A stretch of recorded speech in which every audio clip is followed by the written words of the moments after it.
जय श्री कृष्ण। सभी श्रोतागणों को स्वामी असीम का प्रणाम। भगवत गीता दूसरे अध्याय का 13वां श्लोक इस प्रकार है।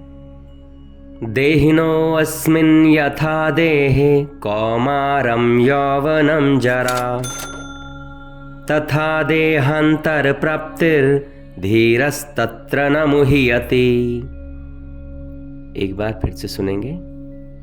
देहिनो अस्मिन् यथा देहे कौमारं यौवनं जरा तथा देहांतर प्राप्तिर्धीरस्तत्र न मुह्यते। अर्थात देहधारी के इस मनुष्य शरीर में जैसे बालकपन, जवानी, वृद्धावस्था होती है, ऐसे ही दूसरे शरीर की प्राप्ति होती है और इस विषय में धीर मनुष्य मोहित नहीं होते। यहाँ भगवान कृष्ण अर्जुन से कहते हैं कि शरीर में जो स्थित आत्मा है, उसकी जो देह है, उसमें बाल्यपन भी आता है, यौवन अवस्था आती है, वृद्ध अवस्था भी आती है। वैसे ही इस स्थूल शरीर को छोड़ने के बाद दूसरा शरीर भी मिलता है। अतः विद्वान लोग आत्मा के नेतृत्व में संशय नहीं करते हैं। अर्जुन, वास्तव में ऐसा कोई भी क्षण नहीं है जिस क्षण में स्थूल शरीर का परिवर्तन न होता हो। गर्भ में आते ही शरीर के मरने का क्रम शुरू हो जाता है।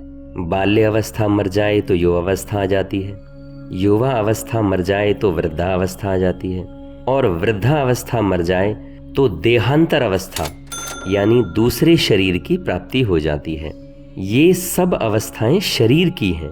बाल, युवा और वृद्ध ये अवस्थाएं स्थूल शरीर की हैं, इस शरीर की हैं जो हमें दिखाई पड़ रहा है। और जो देहांतर की प्राप्ति है वो सूक्ष्म शरीर तथा कारण शरीर की है। तो भगवान कृष्ण अर्जुन से कह रहे हैं कि इस जीवन में कुछ भी चीज ठहरी हुई नहीं है। जिन आकृतियों को अर्जुन तुम देख रहे हो वो कुछ भी ठहरी हुई नहीं है। ये सब आकृतियां मिट ही रही हैं।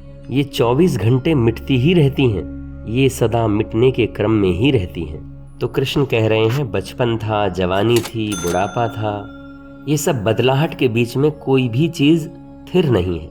मनुष्य जन्म लेने के बाद पूरी जिंदगी मरने के सिवाय और कुछ नहीं करता। उसकी सारी जिंदगी मरने का ही एक लंबा क्रम है। जन्म में जो शुरू होता है, मृत्यु में वह पूरा होता है। जन्म की प्रक्रिया एक कदम है, मृत्यु की प्रक्रिया दूसरा कदम। मौत जन्म के दिन से रोज रोज आती ही रहती है, तभी तो पहुंच पाती है। मौत को पहुंचने में हम तक 70 साल 80 साल लग जाते हैं, या ऐसा समझें कि हमें मौत तक जाने में 70 साल 80 साल लग जाते हैं, लेकिन यात्रा पहले दिन से ही शुरू हो जाती है। लेकिन ये सब अवस्थाओं में जो परिवर्तन हो रहा है, ये इस स्थूल शरीर में हो रहा है जो हमें दिखाई पड़ रहा है। लेकिन कुछ ऐसा भी है जो हमें दिखाई नहीं पड़ रहा है। वो इस शरीर के भीतर है, वो आत्मा जो दृष्टा की तरह है। ये अवस्थाएं उसमें नहीं होती हैं, उसमें कोई परिवर्तन नहीं होता। इस श्लोक में इतना ही। फिर मिलते हैं अगले श्लोक में। मैं स्वामी असीम आप सभी को प्रणाम करता हूं। मेरा प्रणाम स्वीकार करें। धन्यवाद।